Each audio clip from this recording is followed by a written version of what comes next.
Olá, irmãos, a paz do Senhor, Shalom Adonai, mais uma porção da palavra, dando continuidade ao que eu falei anteriormente, apenas aqui um adendo, me perdoe, o livro de Tiago, ele tem 5 capítulos, eu havia mencionado 4, não, me equivoquei, me perdoe por favor, são 5 capítulos, né, que nós temos aqui do livro de Tiago.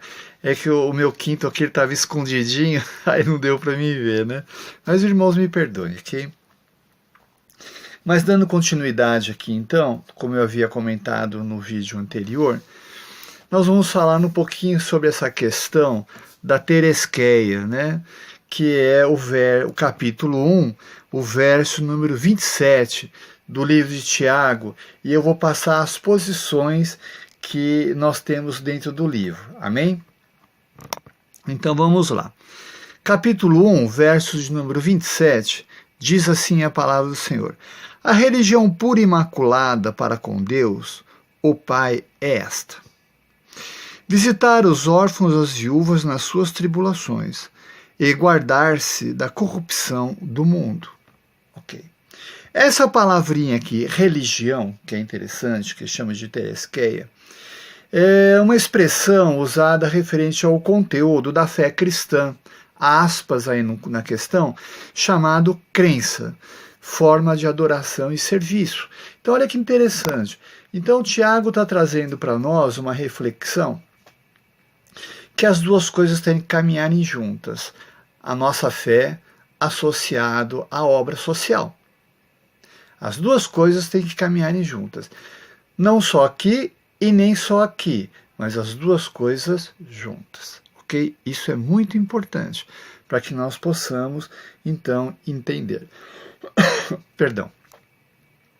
Antes mesmo de enunciar, né, essas 7 questões que eu vou levantar agora, para que os irmãos também façam as suas pesquisas e que vocês estudem, eu quero me utilizar de 2 expressões fortes, marcantes dentro do nosso cristianismo.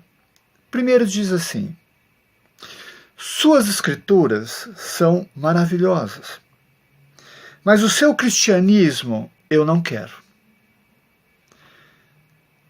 Foi colocado por Mahatma Gandhi, uma pessoa ilustre, célebre, advogado de início, defensor das causas sociais, trabalhou muito na ciência social e libertou a Índia de uma escravidão profunda das mãos dos ingleses, quando ele pega uma borra de sal e mostra para o mundo que o hindu ele pode ser livre. E o mundo todo viu isto. Interessante isso, né? Espantoso, a ponto de cativar o afeto de Albert Einstein, de época. Muito bom, fantástico. Uma outra expressão fabulosa diz assim: eu cuido dos pobres, das viúvas, dos órfãos, porque um deles pode ser Deus. Foi dito num dado momento por Madre Teresa de Calcutá, na cidade de Calcutá, Índia.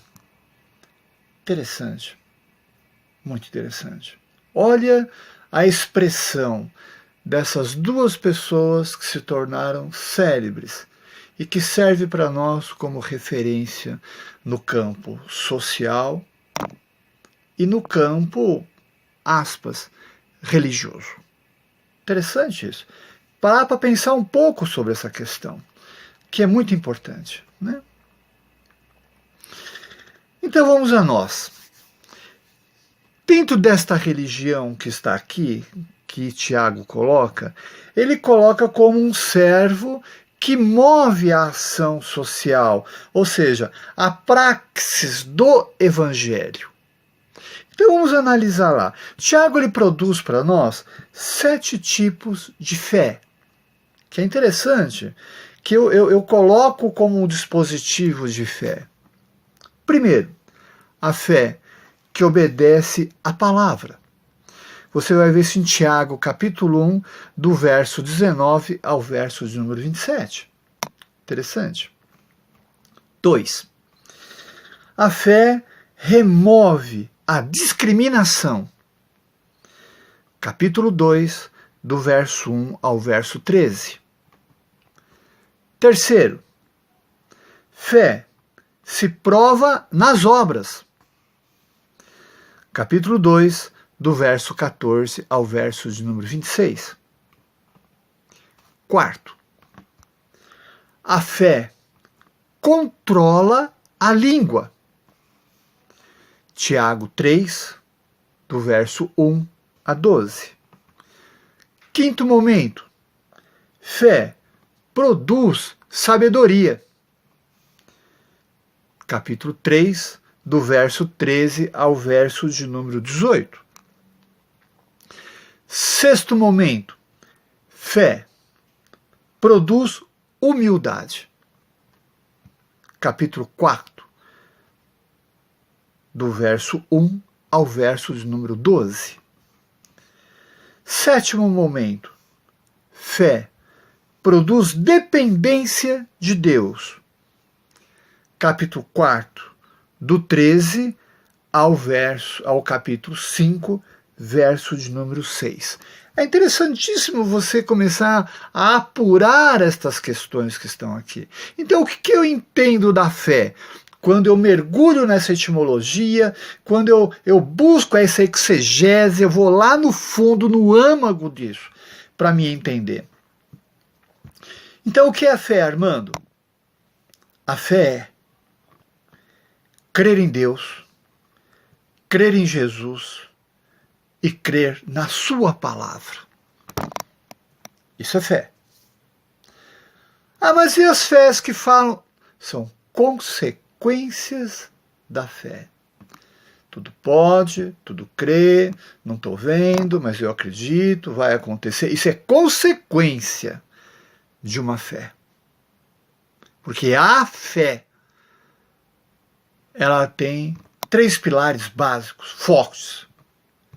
Deus, Jesus e a sua palavra. Mas Armando, onde que entra o Espírito Santo? Querido, o Espírito Santo de Deus, ele trabalha até os dias de hoje. Para sustentar tudo isso que eu acabei de falar para você. Deus fez a sua obra, é bênção. Jesus fez a sua obra, é bênção.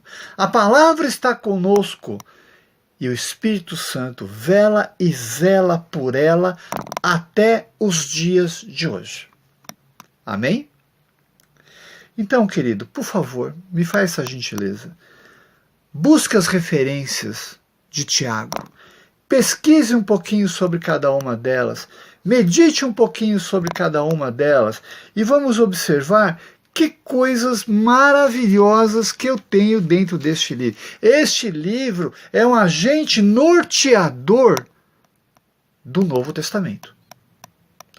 Todo. De Mateus até o livro das Revelações ou o Apocalipse. Amém? É bênção. Se você mergulhar em cada composição dessa daqui, você vai descobrir um novo horizonte.